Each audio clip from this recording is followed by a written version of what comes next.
વિદ્યાર્થી મિત્રો કેમ છો? મજામાં? વેલ, સરસ મજાનો ડીએનએફ વિભાગના તત્વોની વાત આપણે કાલે સ્ટાર્ટ કરી દીધી. બસ સિમ્પલ માહિતી મેળવી છે અને આજે આપણે થોડા એના વિશે ડિટેલમાં શીખવા જઈએ છીએ. બહુ ઇન્ટરેસ્ટિંગ ચેપ્ટર છે અને બહુ સિમ્પલ છે. કંઈ એવું ધાડ મારવા જેવું ચેપ્ટર છે નહીં, બહુ સાદું એવું ચેપ્ટર છે, બરોબર, અને સરળતાથી આવડી જાય એવું છે. બસ થોડા કન્સેપ્ટ છે યાદ રાખવાના છે. ઇનઓર્ગેનિકની અંદર સામાન્ય રીતે છે ને, આખા કેમિસ્ટ્રીની અંદર તમે જોવા જાઓ ને તો ઇનઓર્ગેનિક જે છે ને એ બોરિંગ લાગે, પણ જો તમે એને ખરેખર સમજો તો એ બોરિંગ લાગશે નહીં. મેં તમને પહેલાં પણ કીધું છે કે સાહેબ કન્સેપ્ટવાળું ચેપ્ટર હોય છે. એવું સાદી રીતે એવું ગોખવાનું હોતું નથી. આપણે જેવું વિચારીએ એટલું સિમ્પલી ગોખવાનું ચેપ્ટર હોતું નથી, બરાબર. યાદ રાખવાનું અને અમુક કન્સેપ્ટ લગાવવાના હોય છે. એટલા માટે ખૂબ જ અગત્યનું ચેપ્ટર છે. તો થોડા આગળ વધીએ ચેપ્ટરની અંદર. શરૂઆત જ કરીએ. ડીએનએફ વિભાગ 2 ચેપ્ટરનો આખો પોર્શન છે. એમાંથી આપણે ડી વિભાગને પહેલા શીખીએ અને પછી આપણે એફ વિભાગને શીખીએ, બરોબર છે. તો શરૂઆત કરીએ છીએ મસ્ત મજાના ડી વિભાગથી. ડી વિભાગના જે તત્વો છે એની પણ વાતો કરીશું, એની ઇલેક્ટ્રોન રચનાની પણ વાત કરીશું. ક્યુ તત્વ સંક્રાંતિ છે અને ક્યુ નથી એની પણ આપણે સરસ મજાની ડિટેલમાં અભ્યાસ કરવાનો છે. તો સૌથી પહેલા જુઓ, ગઈકાલે વાત કરી હતી એમ કે અહીંયા તમે જોવા જશો એટલે ડી વિભાગની અંદર આવર્ત કોષ્ટકમાં 4 શ્રેણી છે. એટલે કઈ છે? 3D, 4D, 5D, 6D, બરોબર. આ 4 શ્રેણી છે. આ ડી વિભાગ હોય ને એટલે તમારો આવર્ત કયો હશે? આવર્ત 4 હશે. 4D હશે તો આવર્ત 5 હશે. 5D હશે તો આવર્ત 6 હશે અને 6D હશે તો આવર્ત 7 હશે. આ કોમન વાત થઈ ગઈ, બરોબર છે, જે ઓલરેડી આપણે વારંવાર આવર્ત કોષ્ટક દોરી અને સમજીએ પણ છીએ. વેલ, હવે જુઓ અહીંથી જે આપણે આગળ જઈએ તો સરસ મજાની વાત શું આવે છે તો કે ભાઈ અહીંયા તમારે છેલ્લો દાખલ થતો ઇલેક્ટ્રોન ડી કક્ષકમાં હોવાને કારણે તે ડી વિભાગનું તત્વ બને છે. છેલ્લો દાખલ થતો ઇલેક્ટ્રોન કઈ કક્ષકમાં આવે છે? ડી કક્ષકમાં દાખલ થતો હોવાથી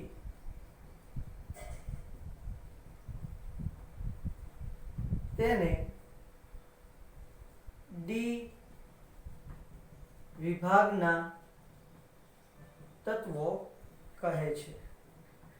અને આમાં કયા કયા તત્વો આવેલા હોય તો કે જેનો છેલ્લો ઇલેક્ટ્રોન ડી કક્ષકમાં દાખલ થયેલો હોય એ તત્વો આવેલા હોય. હવે તમે જોવા જાઓ તો ટોટલ ડી કક્ષક કેટલી છે? 1 2 3 4, એટલે કે 5 ડી કક્ષક છે, બરોબર. હવે 5 ડી કક્ષક હોય તેની અંદર કેટલા ઇલેક્ટ્રોન સમાય? પહેલા 1 2 3 4 5 6 7 8 9 10, ટોટલ 10 ઇલેક્ટ્રોન સમાઈ શકે. હવે 10 ઇલેક્ટ્રોન સમાય તો એની અંદર સમૂહ પણ કેટલા હશે? 10. જે વિભાગમાં જેટલા ઇલેક્ટ્રોન સમાય ને એટલા સમૂહ. સમજો કે એસ કક્ષક છે તો એસ કક્ષકમાં કેટલા ઇલેક્ટ્રોન સમાઈ શકે? 2. તો સમૂહ પણ કેટલા હોય? 2. હવે સમજો કે પી કક્ષક છે તો પી કક્ષકમાં વધારેમાં વધારે તમે કેટલા ઇલેક્ટ્રોન સમાવી શકો? 6. તો એની અંદર સમૂહ પણ કેટલા હશે? 6. અહીંયા 10 ઇલેક્ટ્રોન સમાવી શકાય તો અહીંયા પણ સમૂહ કેટલા હશે? 10 સમૂહ તમને જોવા મળશે. એને આપણે સંક્રાંતિ તત્વો કહીએ છીએ. હવે સંક્રાંતિ એટલે શું? તો જુઓ, એને ટ્રાન્ઝિશન કહેવાય, મતલબ કે ફેરફાર. એવું પણ આપણે સામાન્ય મતલબ કાઢી શકીએ. તો એસ વિભાગના તત્વો છે. અહીંયા આપણે ખાલી જસ્ટ કહેવા પૂરતીનું આવર્ત કોષ્ટક દોરીએ. આ એસ, ડી, આ પી અને અહીંયા એફ આવે છે, બરોબર. હવે તમે જોશો એટલે ખ્યાલ આવશે બેટા. એસ થી પી તરફ તમારે જવું હોય તો વચ્ચે ડી વિભાગ આવે છે. હા કે ના? આવે છે. હવે એસ એટલે પ્યોર ધાતુનો સમૂહ છે. કોનો સમૂહ છે? પ્યોર ધાતુ, એકદમ શુદ્ધ અને જબરદસ્ત ધાતુ. જ્યારે પી છે એમાં આ તરફ જાઓ તો શું આવે છે? અધાતુ આવે છે, અહીંયા છેલ્લી તરફ, બરાબર છે. પછી થોડુંક આ તરફ અર્ધ ધાતુ આવે ને એનાથી આ તરફ ધાતુઓ ને એવું બધું છે. એ આપણને ખ્યાલ છે, બહુ સારી રીતે આપણે ભણી ગયા છીએ. પણ હવે સિમ્પલી સાહેબ તમે વિચારો કે ધાતુથી અધાતુ તરફ આપણે જઈએ તો એના ગુણધર્મોમાં ફેરફાર થવાનો કે નહીં થવાનો? આ સાહેબ થવાનો છે.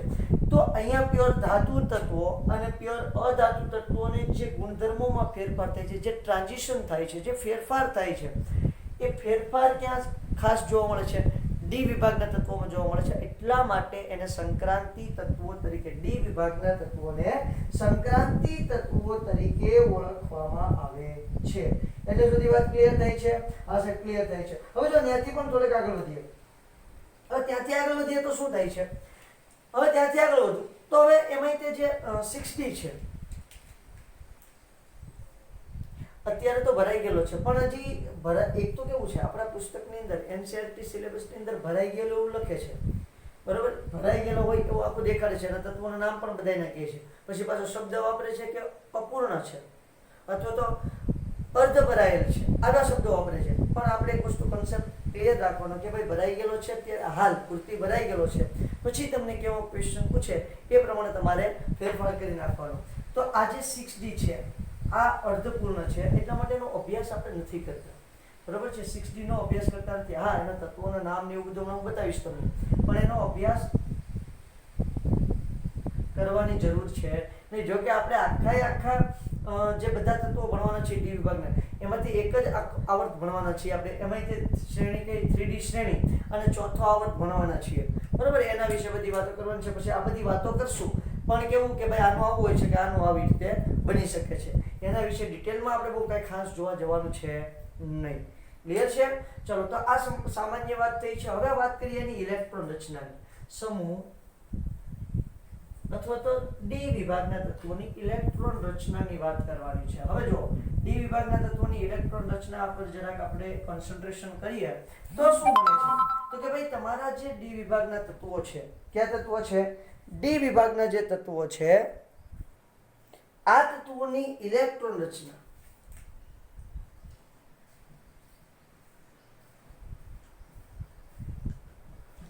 આ તત્વોની ઇલેક્ટ્રોન રચનામાં છે ને બહુ ફેરફાર જોવા મળે છે. બહુ ઇન્ટરેસ્ટિંગ છે, બરોબર છે?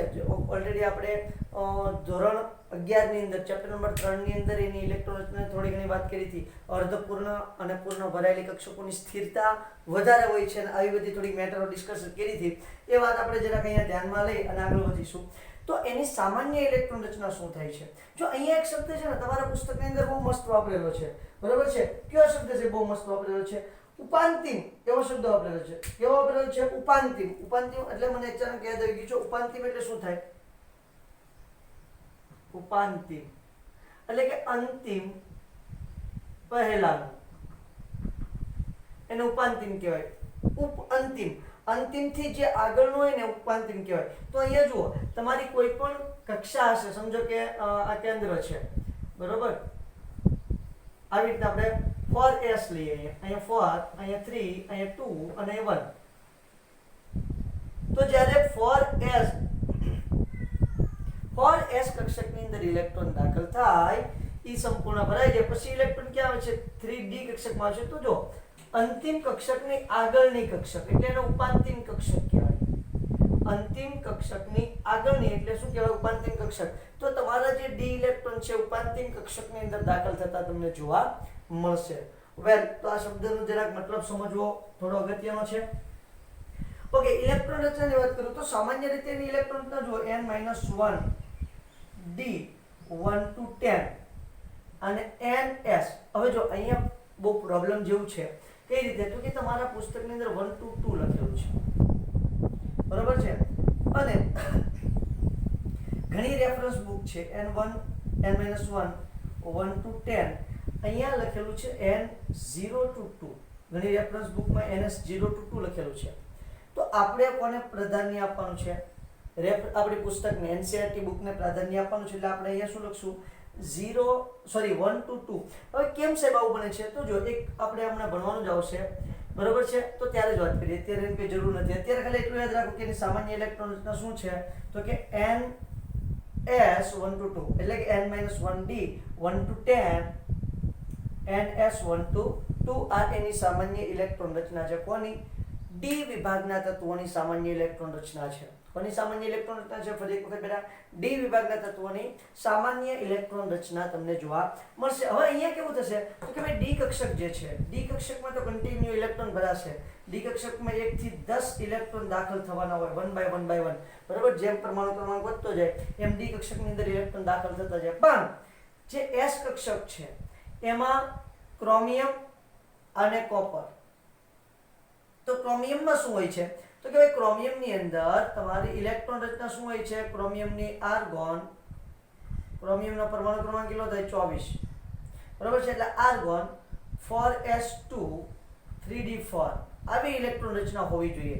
પણ અહીંયા ક્રોમિયમ તેના 4s કક્ષકમાંથી એક ઇલેક્ટ્રોન, કારણ કે એની વચ્ચે શક્તિનો તફાવત ખૂબ ઓછો હોય, 4s અને 3d વચ્ચે શક્તિનો તફાવત ખૂબ ઓછો, એકબીજાની નજીક હોય એટલા માટે બરાબર છે. તો એક ઇલેક્ટ્રોનને તે પોતાની તરફ ખેંચી લેશે અને 4s ની અંદર 1 ઇલેક્ટ્રોન રાખી દેશે. એટલા માટે શું થઈ ગયું, અહીંયા 1 ઇલેક્ટ્રોન આવે છે, બાકી બધી જગ્યાએ 2 જ આવશે. હમણાં આપણે એની ઇલેક્ટ્રોન રચના જોશું એટલે ખ્યાલ આવશે. એવી જ રીતે કોપરનો પરમાણુ ક્રમાંક 29 છે. તો ત્યાં શું થશે, આર્ગોન 3d9 4s2 આવું થવું જોઈએ બરાબર છે. પણ ત્યાં પણ તમારો કોપર શું કરશે, 4s માંથી એક ઇલેક્ટ્રોનને પોતાની તરફ આકર્ષી લેશે, અહીંયા 10 અને અહીંયા 1 બનાવી દેશે. તો આવી ઇલેક્ટ્રોન રચના પ્રાપ્ત કરી અને સ્થિરતા પ્રાપ્ત કરે છે. આવું શા માટે કરે છે, સ્થાયીતા માટે. કોપર અને ક્રોમિયમ આવું શા માટે કરે છે, સ્થાયીતા માટે આવું તમને કરતા. જો એવું છે આમાં તમને એક વાત નીકળી છે તો કહી દઉં. પેલેડિયમમાં આવું બનશે. તો પેલેડિયમ છે ને એની ઇલેક્ટ્રોન રચના જોશું એટલે તમને ખ્યાલ આવશે. તો પેલેડિયમમાં તમારે જે 5s ની અંદર 0 ઇલેક્ટ્રોન આવી જશે બરાબર છે. 5s ની અંદર કેટલા ઇલેક્ટ્રોન દાખલ થશે, 0 ઇલેક્ટ્રોન દાખલ થશે. તો એટલા માટે મેં એમ લખ્યું હતું ને, પણ એને આપણે અપવાદ કહી દઈશું. શેમાં ગણી નાખશું, અપવાદમાં. એટલે સામાન્ય રીતે એની ઇલેક્ટ્રોન રચનાની આપણે કોઈ જરૂર, એટલે ટૂંકમાં એવી ઇલેક્ટ્રોન રચના લખી નાખવાની જરૂર નથી, પણ બાય ચાન્સ ક્યારેક આવી જાય. જો મેં પહેલા પ્રાયોરિટી આને જ આપવાની છે, MCQ ની અંદર કદાચ પૂછાય તો પહેલા પ્રાયોરિટી આને આપવાની છે. સપોઝ કે આવો ઓપ્શન કોઈ છે જ નહીં, આવો કોઈ ઓપ્શન જ નથી, તો પછી આપણે કયો ઓપ્શનને કન્સિડર ગણવાનો છે, કયો ઓપ્શનને આપણે સાચો ગણવાનો છે, D1 to 10 for S0 to 2 બરોબર છે. આ ઓપ્શનને આપણે સાચો માનવાનો છે. જો આવો ઓપ્શન ના હોય તો, જો આવો ઓપ્શન ના હોય તો તમારે આ ઓપ્શનને સાચો ગણવાનો છે. ક્લિયર થાય છે આખી વાત? વેલ, ત્યાંથી આગળ વધીએ તો હવે જરાક આપણે જોઈએ બધા જ તત્વો અને એની સંજ્ઞા જોઈએ, એનું નામ જોશું, તો જ આપણને ખ્યાલ આવશે કે ભાઈ ક્યાં આપણે ઇલેક્ટ્રોન રચનામાં ફેરફાર કરવાની જરૂર છે. વેલ, તો સૌથી પહેલા હું તત્વો 3D શ્રેણી લખું છું. 3D શ્રેણી એટલે કઈ કક્ષક થશે, કયો આવર્ત થશે, ચોથો આવર્ત થશે. 3D કક્ષક એટલે ચોથો આવર્ત થશે. તો અહીંયા n બરાબર 4 અને કઈ 3D કક્ષકમાં આવેલા તત્વોની વાત કરીએ છીએ તો ત્યાં કોણ કોણ આવેલું છે, S T V, પછી ક્રોમિયમ, પછી Mn, આયર્ન. ક્લિયર થાય છે? આ બધા તત્વો જો કે આપણે ઓલરેડી વાત કરી ગયા છીએ ચેપ્ટર નંબર 3 ધોરણ 11 ની અંદર. Scandium, titanium, vanadium, chromium, manganese બરોબર છે. ત્યાર પછી આવે છે આયર્ન, કોબાલ્ટ, નિકલ, કોપર અને ઝિંક બરોબર છે. તો આ તત્વો તમારા કોના છે તો કે ભાઈ 3D ના છે. અહીંયા એનો પરમાણુ ક્રમાંક જોવા જઈએ તો અહીંયા પરમાણુ ક્રમાંક 21 આવશે. ક્રમશઃ જોતા જાઓ, 21 પછી 22 23 24 25 26 પછી 27 28 29 અને 30 આ એનો પરમાણુ ક્રમાંક છે. વેલ, એને યાદ રાખવું તો શું કહી શકીએ, S T V Cr માં ફેકો ની કો ઝી બરાબર છે. STVCR માં ફેકોનિકોજી. જો ભાઈ યાદ રાખવાની બહુ બધી સ્ટ્રીક હોઈ શકે, પણ આપણને કઈ રીતે યાદ રહી છે એ વધારે અગત્યનું છે. એવું જરૂરી નથી કે ભાઈ મેં બનાવી છે એ જ સ્ટ્રીકથી તમે યાદ રાખો, એવું કોઈ જગ્યાએ લખેલું નથી. તમને બીજી કોઈ યાદ રાખવાની પદ્ધતિ યાદ હોય તો તમે યાદ રાખી શકો. હા, યાદ રાખવા કમ્પલસરી છે. શું કહે છે, STVCR માં ફેકોનિકોજી. ફરી એક વખત STVCR માં ફેકોનિકોજી. ફરી એક વખત STVCR માં ફેકોનિકોજી. અલગ અલગ રીત છે યાદ રાખવાની, બહુ બધી રીતો છે. તમને મોજ પડે, મજા આવે, તમને સારું લાગે એ રીતે તમે યાદ રાખી શકો. પછી જોઈએ એના ઇલેક્ટ્રોન રચના. એની ઇલેક્ટ્રોન રચના શું છે, બહુ સિમ્પલ ઇલેક્ટ્રોન રચના છે બરોબર. હવે અહીંયા એક કામ કરીએ છીએ, અહીંયા છે ને હું લખું છું 4s અને નીચે લખું છું 3D, બરોબર છે. 4s કક્ષકમાં કેટલા ઇલેક્ટ્રોન સમાય છે? 3D કક્ષકમાં, કારણ કે હું આ રીતે લખીશ ને તો સમાશે નહીં, અને ઓલરેડી તમારા પુસ્તકમાં પણ આ ટાઈપનું જ લખેલું છે. કારણ કે મેં નાના નજીક લખ્યા છે તત્વો, તો હું ક્રોસમાં લખીશ તો સમાશે નહીં અને સમાઈ જાય. તો પહેલા પૂછજો કે ટ્રાય કરી જોઉં છું. 4s2 3d1 પછી 4s2 3d2 નહીં થાય, લોચો થઈ જશે, મિક્સ થઈ જશે, એટલે ઉપર નીચે જ લખવાનું આપણે રાખીએ. વેલ, તો જરાક જોઈએ શું કહે છે કે ભાઈ 4s ની અંદર અહીંયા 2 ઇલેક્ટ્રોન, અહીંયા કેટલા ઇલેક્ટ્રોન દાખલ થશે? 1 ઇલેક્ટ્રોન. અહીંયા 4s ની અંદર 2 ઇલેક્ટ્રોન, અહીંયા 2 ઇલેક્ટ્રોન, અહીંયા 2 ઇલેક્ટ્રોન, અહીંયા કેટલા ઇલેક્ટ્રોન થશે? 3. હવે જો અહીંયા 1 ઇલેક્ટ્રોન થઈ જશે અને અહીંયા કેટલા થઈ જશે? 5 ઇલેક્ટ્રોન. અહીંયા પાછા 2 ઇલેક્ટ્રોન, અહીંયા તો 5 ના 5 જ રહેશે, બરાબર છે. પછી અહીંયા જુઓ 2 ઇલેક્ટ્રોન, અહીંયા 6, 2 ઇલેક્ટ્રોન 7, 2 ઇલેક્ટ્રોન 8, 1 ઇલેક્ટ્રોન 10 અને 2 ઇલેક્ટ્રોન 10. આ એની ઇલેક્ટ્રોન રચના છે. મતલબ શું છે? 4s2 3d1, 4s2 3d2, 4s2 3d3, 4s1 3d5, 4s2 3d5, 4s2 3d6, 4s2 3d7, 4s2 3d8, 4s2 3d sorry 4s1 3d10, 4s2 3d10. આ રીતેની ઇલેક્ટ્રોન રચના તમને જોવા મળશે. હવે એમાં પણ મેં તમને કીધું હતું ગઈકાલે, ઝિંક છે, ઝિંક ને સંક્રાંતિ તત્વ ગણવામાં આવતું. જો ડી વિભાગનું તત્વ તો છે જ બેટા, પણ સંક્રાંતિ તત્વની વ્યાખ્યા કાલ મેં શું કીધી હતી? જેની ડી કક્ષક પૂર્ણ ભરાયેલી ન હોય, ડી કક્ષક પૂર્ણ ભરાયેલી ન હોય તેને આપણે સંક્રાંતિ તત્વો કહે છે. હવે એની ધરાવસ્થામાં કે એની ઓક્સિડેશન અવસ્થામાં, બરોબર છે, જો ધરાવસ્થામાં ભરાયેલી, એમ તો આપણે આ બેને હમણાં કન્સિડર કરીએ છીએ, બેની ગણતરી કરીએ છીએ. ધરાવસ્થામાં બેમાં 10-10 ઇલેક્ટ્રોન છે, પણ હવે જો ધરાવસ્થામાં ભરાયેલું હોય તો ઓક્સિડેશન અવસ્થામાં ન હોવું જોઈએ, અને ઓક્સિડેશન અવસ્થામાં હોય ભરાયેલી તો ધરાવસ્થામાં ન હોવી જોઈએ, અથવા તો બેમાં ન હોય તોય ચાલે, પણ બે વખતે ડી કક્ષક સંપૂર્ણ ભરાયેલી હશે તો ચાલશે નહીં. હવે અહીંયા જોઈએ કોપર અને ઝિંક. જો કોપરની વાત કરું છું તો કોપરની ઇલેક્ટ્રોન રચના પરમાણુ ક્રમાંક 29 છે. ઇલેક્ટ્રોન રચના શું છે? Argon core 3d10 4s1. આ કોપરની ઇલેક્ટ્રોન રચના છે. ક્લિયર થાય છે? સાથે સાથે હું ઝિંકની ઇલેક્ટ્રોન રચના પણ લખી નાખું છું. ચાલો અહીંયા લખું છું Zn, એનો પરમાણુ ક્રમાંક 30 છે, બરોબર. એની ઇલેક્ટ્રોન રચના પણ શું થશે? Argon core 3d10 4s2. Clear છે? ઓકે. હવે જો શું થાય છે કે ભાઈ આ ધરાવસ્થામાં તો બેની ડી કક્ષક છે એ સંપૂર્ણ ભરાયેલ છે. હવે એક ઓપ્શન આપણી પાસે રહ્યો, શું? ઓક્સિડેશન અવસ્થા. હવે કોપરની સ્થાયી ઓક્સિડેશન અવસ્થા Cu+2 છે. સ્થાયી ઓક્સિડેશન અવસ્થા કેવી છે? Cu+2. અને ઝિંકની સ્થાયી ઓક્સિડેશન અવસ્થા Zn+2 છે. હવે એની અંદર ઇલેક્ટ્રોન કેટલા સમાય? જો પરમાણુ ક્રમાંક ક્યારેય ના બદલે બેટા, બરોબર છે. અને પ્રોટોનની સંખ્યામાં ફેરફાર નથી થતો, ઇલેક્ટ્રોનની સંખ્યામાં ફેરફાર થાય છે. તો અહીંયા શું થશે તો કે આર્ગોન, હવે જો 2 ઇલેક્ટ્રોન દૂર કરવાના છે તો 1 ઇલેક્ટ્રોન તો અહીંથી જતો રહેશે. આ સમજો કે 4s અને અહીંયા 3d છે,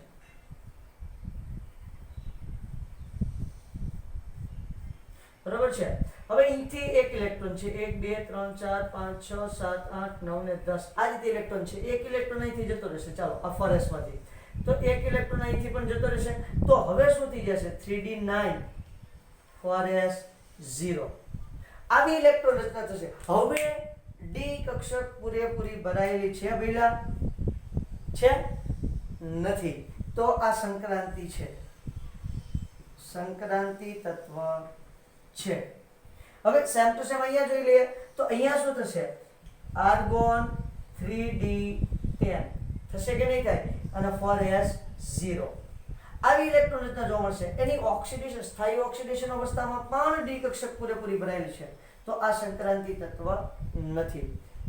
ધરાવસ્થામાં અથવા સ્થાયી ઓક્સિડેશન અવસ્થામાં 3D કક્ષક પૂર્ણ ભરાયેલી હોવી જોઈએ નહીં, બરાબર છે. જો ધરાવસ્થામાં સમજો કે ભરાયેલી છે તો સ્થાયી ઓક્સિડેશન અવસ્થામાં ભરાયેલી હોવી જોઈએ નહીં. તો અહીંયા તો 2 વખતે ભરાયેલી રહી છે, તો એ આપણું સંક્રાંતિ તત્વ છે. ખાસ યાદ રાખજો, ડી વિભાગનું તત્વ છે, સંક્રાંતિ નથી. બરોબર છે? ઓકે વેલ, ત્યાંથી આગળ વધું છું. તો ત્યાંથી આગળ વધતા વધતા હવે આવે છે સરસ મજાનું 4D. બરોબર, આના બધાના નામ યાદ હશે: scandium, titanium, vanadium, chromium, manganese, iron, cobalt, nickel, copper ને ઝિંક. બરોબર, ફરી એક વખત: scandium, titanium, vanadium, chromium, manganese, iron, cobalt, nickel, copper ને ઝિંક. આ તમારા 3D કક્ષકના જે તત્વો છે એના નામ થયા છે. તો આપણે, મેં તમને કીધું તો આપણે એને ક્રોસમાં યાદ રાખીશું. ક્લિયર? ચલો હવે n બરાબર 5. n બરાબર 5 તો એ કઈ આવશે? 4D શ્રેણી આવશે. કઈ શ્રેણી આવશે? 4D. દેખાય છે ને બેટા એટલા નાના અક્ષરે? હું જરાક જોઈ લઉં. તમે મને અત્યારે કેમ જવાબ આપશો? યસ, મસ્ત મજાનું દેખાય છે. ચાલો, તો આના તત્વો કોણ છે એની જરાક મસ્ત મજાની વાત કરી નાખીએ. તો જુઓ, એના તત્વોની વાત કરવા જઈએ તો પહેલા તો અહીંયા આવશે 5s અને 4D. બરોબર છે? આ એની અંદર સરસ મજાની બે કક્ષકો જોવા મળશે. તો એના તત્વો કોણ આવે છે? બરોબર, y, zr, md,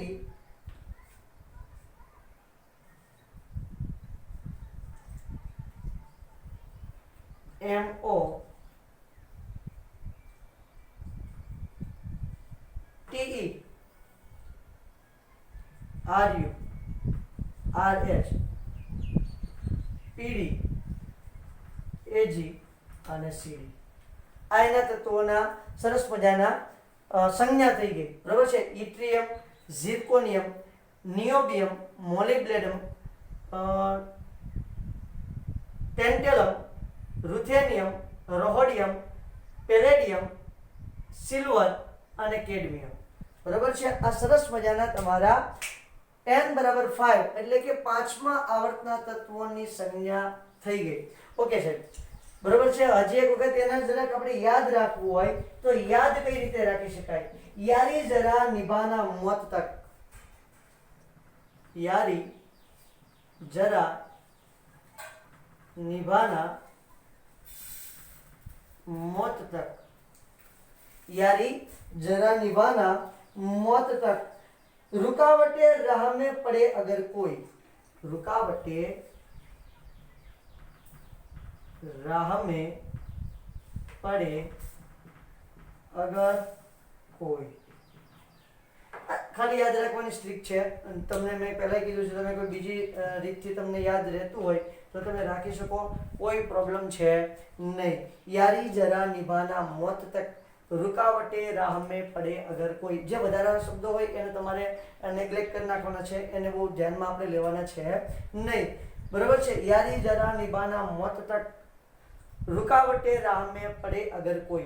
मतलब મિત્રને કહે છે ભાઈ તું મોત સુધી યારી નિભાવજે, રાહમાં કોઈ રૂકાવટ પડે, બરોબર છે, તો તારે લડી લેવાનું.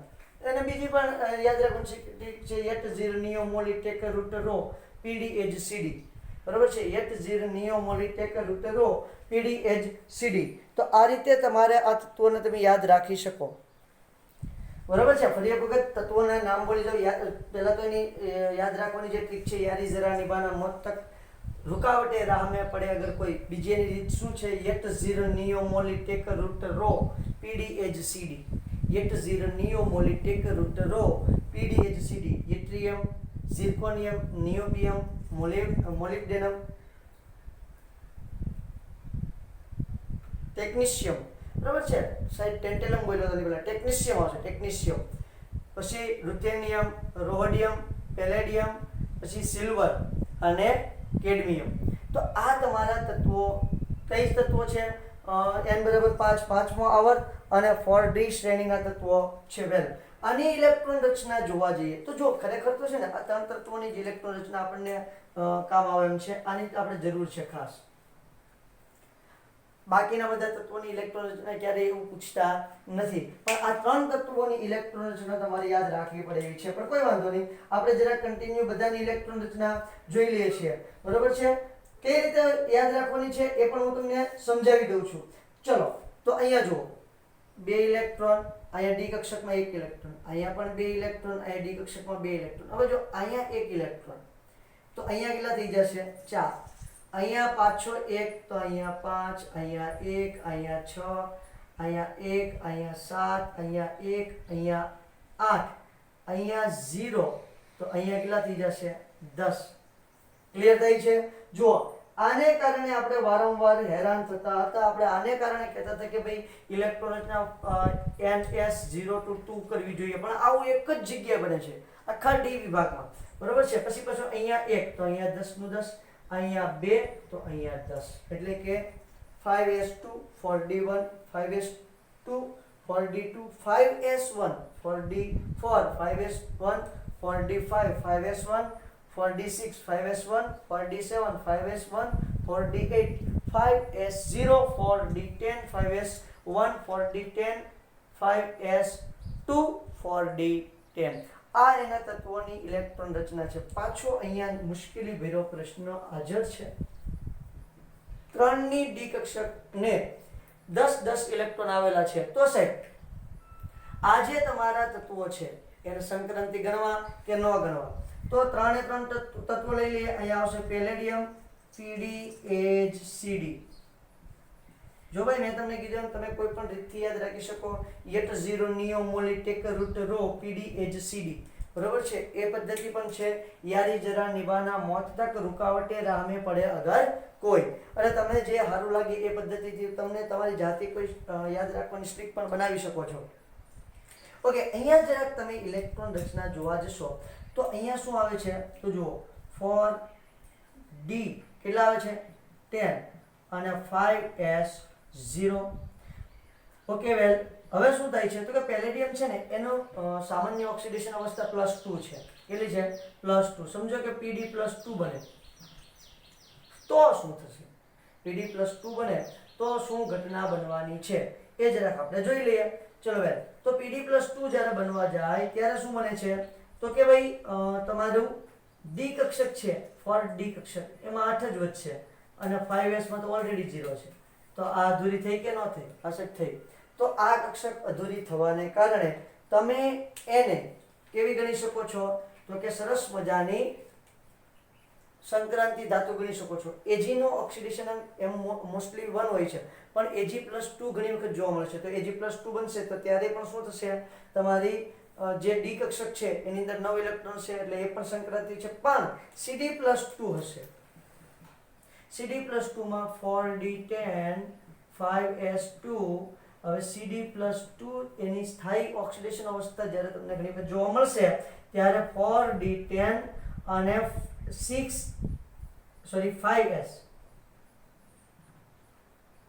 5s0.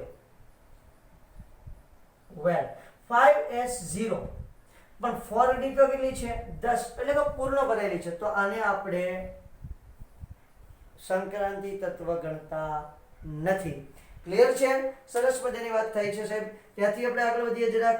તો શું વાત કરવાની છે તો કે ત્યાંથી પછી આગળ વધીએ તો હવે આવે છે અહીંયા બધું ભૂસી કાઢું છું ઉપરનું, બરોબર છે. જો કે 2 ભૂસી કાઢું છું, જરા સ્ક્રીનશોટ લઈ લ્યો, યાદ રાખવા માટે સારું પડશે. ઓકે, ભૂસું છું. ત્યાર પછીની શ્રેણીની જરાક વાત કરીએ બેટા. તો પછીની શ્રેણી કઈ છે તો કે 5d, એટલે કે તમારો આવર્ત કયો થશે n = 6 અને 5d શ્રેણી થશે, બરોબર છે. એના તત્વોની જરાક સંજ્ઞા લખીએ. લેન્થેનમ. હવે જો લેન્થેનમ ઉપર સ્ટાર છે, તમારા ચોપડીની અંદર લેન્થેનમ ઉપર સ્ટાર ગમે ત્યાં તમને જોવા મળતો છે. તો એનું કારણ શું છે ભાઈ? લેન્થેનમ ઉપર સ્ટાર છે તો એનો શું મતલબ છે? તો જો લેન્થેનમ જે છે એની પછી ના જે તત્વો છે એ F વિભાગના તત્વો છે જેને લેન્થેનોઇડ તરીકે ઓળખવામાં આવે છે. પણ લેન્થેનમ છે એ ડી વિભાગમાં ગણવામાં આવે છે. લેન્થેનમ છે એના પછી F વિભાગમાં ગણવામાં આવે છે, કારણ કે એના થોડા ઘણા ગુણધર્મો કોને મળતા આવે છે? F વિભાગના તત્વોને મળતા આવે છે. તો અહીંયા તમે જોવા જશો તો એની ઇલેક્ટ્રોન રચના શું થશે? લેન્થેનમની પરમાણુ ક્રમાંક તમે જોવા જશો તો લેન્થેનમનો પરમાણુ ક્રમાંક તમને કેટલો જોવા મળશે? તો યાદ કરતા જાઓ, સ્કેન્ડિયમનો કેટલો છે 21. 21 ની અંદર તમારે 18 નાખવાનો છે એટલે 39. 39 ની અંદર તમારે કેટલા નાખવાના છે 32, કારણ કે છઠ્ઠો આવર્ત છે એટલા માટે 32 ઉમેરો. 39 ની અંદર તમે 32 ઉમેરશો એટલે કેટલા થશે તો કે ભાઈ 39 ની અંદર 32 ઉમેરશું, ઉમેરજો પછી 32 એટલે છઠ્ઠો હા બરાબર 32 જ ઉમેરવા જોશે. તો 39 ની અંદર 32 ઉમેરી દો. કેટલા થાય? 39 + 32. ચાલો ઘણું જોઈ જરાક. તો આઈ થિંક 6 સોરી 1 અને 7 71 બરાબર છે? ના કઈ મિસ્ટેક થઈ છે. 39 ની અંદર 32 કંઈક મિસ્ટેક છે. એક મિનિટ બેટા. ઓકે નહીં, અહીંયા તો 18 જ ઉમેરવા પડશે, 32 નહીં, બરાબર? એટલે 39 + 18 કરવા પડશે, કારણ કે 32 તો જ્યારે તમારો F વિભાગ ઉમેરાઈ જાય પછી 32 નો આપણે અંક જે છે એ કામ આવશે. તો કેટલા થશે? 8 ને 9 7, 17 નો 7 તો 2 એટલે 57. આનો પરમાણુ ક્રમાંક કેટલો થશે? 57 થશે. વેલ હવે જુઓ, અહીંથી પછી 14 તત્વો બીજા અન્ય F વિભાગના બનવાના છે. તો એની પછી જે આવશે અહીંયા આવશે HF હાફ નિયમ. તો એનો પરમાણુ ક્રમાંક કેટલો થશે? 72. કારણ કે 57 અને એની પછી 14 તત્વો નીકળી જવાના છે 58 થી 71 સુધીના, બરાબર? પછી પાછું 72 થી શરૂઆત થશે. પછી તમારું TA ટંગસ્ટન આમ ઉમેરતા જવાના છે. અહીંયા 73, અહીંયા 74 ટી ટંગ રે ઓ ઈરી પી ગો 78, પછી 79 મર્ક્યુરી અને S. ઓકે ચલો, લેન્થેનમ છે, પછી હાફ નિયમ, પછી અહીંયા ટેન્ટેલમ આવશે. ખાસ યાદ રાખજો, બરોબર છે? TE હતું એ ટેકનિશિયમ હતું અને TA એટલે ટેન્ટેલમ છે. ટેન્ટેલમ. પછી ટંગસ્ટન,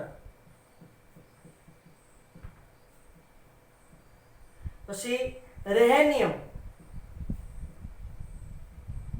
ઓસ્મિયમ, ઇરિડિયમ, પ્લેટિનમ, ગોલ્ડ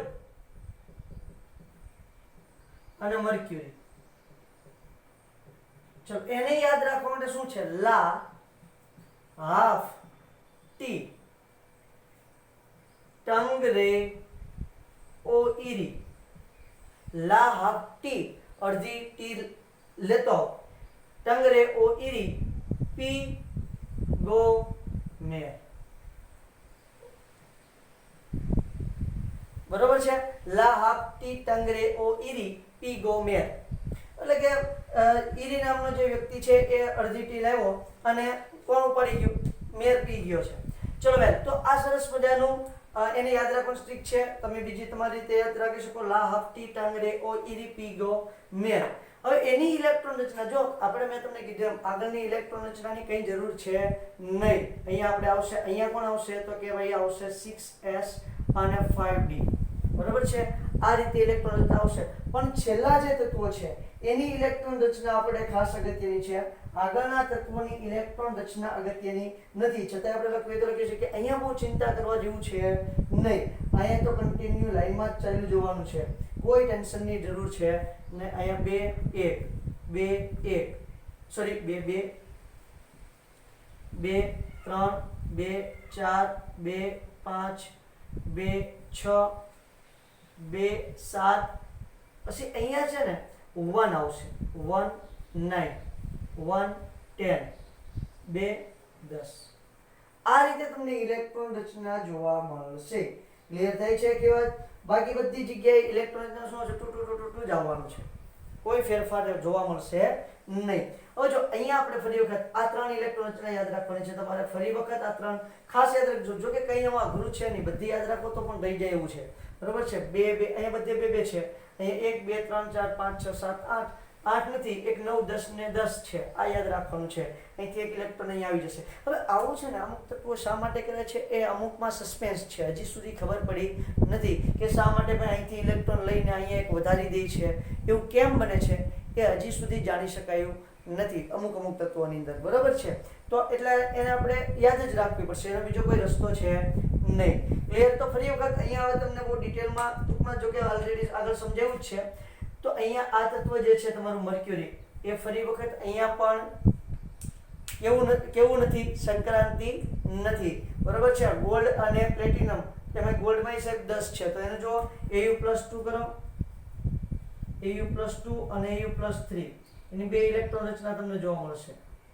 તો બે વખતે શું થશે, એક ઇલેક્ટ્રોન આમાંથી એક આમાંથી, એટલે આ જે ડી કક્ષક છે એ કેવી થઈ જશે, પૂર્ણ ભરાયેલી રહેશે નહીં, અધૂરી થઈ જશે. તો પછી આપણે એને લઈ શકીએ, શેમાં લઈ શકીએ છીએ, તો કે આપણે એને સંક્રાંતિ તત્વોમાં લઈ શકીએ. ત્યાર પછી છેલ્લું n = 7, બરાબર છે. અને કઈ શ્રેણી આવશે, 6d. કઈ આવશે, 6d. હવે જો અહીંયા તમારે જોવાનું છે તો અહીંયા શું આવશે, તો કે અહીંયા ફરી વખત એક્ટિનિયમ આવશે, Ac. એની ઉપર પણ સ્ટાર છે, કેમ, તો કે ત્યાંથી પણ પાછું F વિભાગ જે છે, F વિભાગની એક શ્રેણી એમાંથી નીકળવાની છે. જો ક્યારેય એના સમૂહ પૂછાતું નથી, મેં તમને પહેલાં કીધું છે, તો એ ત્રીજા અને ચોથા સમૂહની વચ્ચેથી નીકળે છે, એટલે ક્યારેય એનો સમૂહ પૂછાતો નથી. પણ બાય ચાન્સ પૂછી નાખે, બરોબર છે, તો ત્રીજો સમૂહ તમે લખી શકો. ખાલી સમૂહ, પ્યોર સમૂહ પૂછે તો કયા સમૂહમાંથી નીકળે છે, તો તમે ત્રીજા અને ચોથા સમૂહની વચ્ચેથી નીકળે છે એવું તમે કહી શકશો. એને આપણે પરમાણુ ક્રમાંક જોવા જઈએ તો શું આવશે, તો અહીંયા પાછા 32 ઉમેરી દેવાના છે, અહીંયા 32 એડ કરી દો, ડોન્ટ વરી.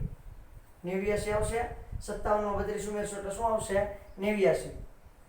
તો અહીંયા શું થશે, તો અહીંયા આપણે ઓલરેડી ચેપ્ટર નંબર 3 11મા ધોરણની અંદર વાત કરી છે. એક્ટિનિયમ પછી 14 તત્વો નીકળી જશે. પછી અહીંયા આવશે રુથરફોર્ડિયમ. કોણ આવવાનું છે, રુથરફોર્ડિયમ, સોરી Rf આવશે, RH ની, બરોબર છે. RH તો રોહોડિયમમાં આવશે. રોહોડિયમ વહી ગયું છે ભાઈ, રોહોડિયમ વહી ગયું છે. આની આગળ રોડિયમ આવ્યું હતું, બરોબર છે. 3D સોરી 4D ની અંદર આવેલું હતું. ઓકે, અહીંયા Rf આવશે, રુથરફોર્ડિયમ આ 104 નંબરનું તત્વ છે, યાદ કરી જુઓ, બરોબર છે. ત્યાર પછી ક્રમશઃ પાછા તત્વો આગળ વધતા જશે. પછી આવશે ડુબનિયમ, પછી સિબોર્ગિયમ, Db, તો 105, Sg 106, બરોબર છે. આની પણ યાદ રાખવાની સ્ટ્રીક છે, અમે હું તમને યાદ રખાવી દઉં છું, ડોન્ટ વરી. પછી બોહરિયમ આવશે, હાસ્મિયમ આવશે, મેગ્નેરિયમ આવશે, બોહરિયમ BH, પછી એનો 107, હાસ્મિયમ 108, બરોબર છે. સિબોર્ગિયમ, બોહરિયમ, પછી હાસ્મિયમ, મેગ્નેરિયમ, ધનસ્ટાડક્ટિયમ, મેગ્નેરિયમ में MT 109, ધનસ્ટાડક્ટિયમ DS 110. અને છેલ્લે શું વધશે, બે તત્વો, તો કહેવાય Rg અને Cm, રોન્જેનિયમ અને કોપરનિશિયમ, બરોબર છે. 111 અને 112. આ તત્વો નવા શોધાયેલા છે, અમુક તત્વો, એટલે એની કોઈ બહુ ટેન્શન લેવાનું નહીં. કોપરનિશિયમ છે એ નવું શોધાયેલું તત્વ છે. ચલો એમ, તો આનું આપણે યાદ રાખવાની સ્ટ્રીક બનાવવી તો શું બનાવી શકીએ, પહેલા તો તત્વોના નામ જ રાખી દો, એક્ટિનિયમ, રુથરફોર્ડિયમ, પછી ડુબનિયમ, સિબોર્ગિયમ, બોહરિયમ, હાસ્મિયમ, મેગ્નેરિયમ, ધર્મસ્ટાડક્ટિયમ, રોન્જેનિયમ અને કોપરનિશિયમ. એક્ટિનિયમ, રુથરફોર્ડિયમ, પછી ડુબનિયમ, સિબોર્ગિયમ, બોહરિયમ, પછી હાસ્મિયમ, મેગ્નેરિયમ, ધર્મસ્ટાડક્ટિયમ, પછી રોન્જેનિયમ અને શું આવશે, કોપરનિશિયમ, બરોબર છે. અહીંયા તમારે યાદ રાખવાની ટ્રીક કઈ રીતે રખાય, એક રથ ડૂબ્યો સાગરમાં, એક રથ ડૂબ્યો સાગરમાં, બહુ હસમત, બહુ હસમત, થોડો ડર રાખ કોપર, થોડો, સોરી અહીંયા વધારાનો શબ્દ છે, થોડો ડર રાખ કોપર. ઓકે, તો શું કહે છે, એક પરથી એક્ટિનિયમ, રથ પરથી રુથરફોર્ડિયમ, ડૂબ્યો પરથી ડુબનિયમ, પછી સાગર એટલે સિબોર્ગિયમ, બહુ એટલે બોહરિયમ, હસ એટલે હાસ્મિયમ, મત એટલે મેગ્નેરિયમ, થોડો તો એક્સ્ટ્રા વર્ડ છે એની કોઈ જરૂર નથી, ડર એટલે ધર્મસ્ટાડક્ટિયમ, આ રાખ મતલબ રાખ પરથી શું લખેલું છે આપણે, રોન્જેનિયમ, અને કોપર પરથી કોપરનિશિયમ. ક્લિયર છે? વેલ, એના પણ તમારે શું આવશે, 7S અને 6D એની પણ ઇલેક્ટ્રોન રચનાઓ છે, એમાં પણ આપણે છેલ્લા 3 ની જરૂર છે, પણ અહીંયા આપણે બહુ ઇલેક્ટ્રોન રચનામાં ખાસ કંઈ પડતા નથી. જો કે પડવું હોય તો એ નવીન વાત છે નહીં. તમે સિમ્પલી બધાની ઇલેક્ટ્રોન રચના લખી શકો. આમાં તો એકદમ સિમ્પલ છે, બધા કરતા સિમ્પલ છે. 2 1 2 2 2 3 2 4 2 5 2 6 2 7 2 8 1 10 2 10 લ્યો. આ પ્રમાણેની સરસ મજાની ઇલેક્ટ્રોન રચના તમને જોવા મળે છે. આમાં પણ કોપરનિશિયમને સંક્રાંતિ તત્વ ગણવામાં આવતું નથી. ક્લિયર થાય છે? તો આ છે તમારા સરસ મજાના ડી વિભાગના તત્વોના નામ. આ બધા જ તત્વોના નામ તમારે કમ્પલસરી યાદ રાખવા પડશે. અને એની અંદર જે ઇલેક્ટ્રોન તમે ખાસ કરીને જે છેલ્લા તત્વો છે, છેલ્લા ત્રણ તત્વો જે છે એની ઇલેક્ટ્રોન્સના ખાસ ઇમ્પોર્ટન્ટ છે. એ તો આગળ યાદ રાખવી જ પડશે. એમાં આ 100 પછીના તત્વોના નામ પણ તમારે યાદ રાખવા પડે. એમાં કોઈ બીજો રસ્તો છે જ નહીં આપણી પાસે. બરોબર. હવે આપણે શું કરવાનું છે તો કે આપણે માત્ર એક પહેલી શ્રેણી 3D કક્ષક આવર્ત ચોથો, જેને આપણે ડી વિભાગની પહેલી શ્રેણી કહીએ છીએ, એનો અભ્યાસ કરવાનો છે. એની અંદર રંગનો અભ્યાસ કરવાનો છે. બીજું એની અંદર શું શું ફેરફાર થાય એ બધું ડિટેલમાં આપણે જોવાનું છે.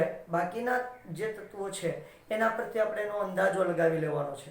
એનો અભ્યાસ અત્યારે કરવાનો છે. એની ધોરણ 12 ની અંદર એનો અભ્યાસ કરવાની જરૂર છે નહીં. ક્લિયર છે? ચલો, તો આજે આપણે એટલે સુધી મસ્ત મજાનું રાખીએ. કાલે પાછું આપણે એના ગુણધર્મો ઉપર થોડું પ્રયાણ કરીશું. Thank you.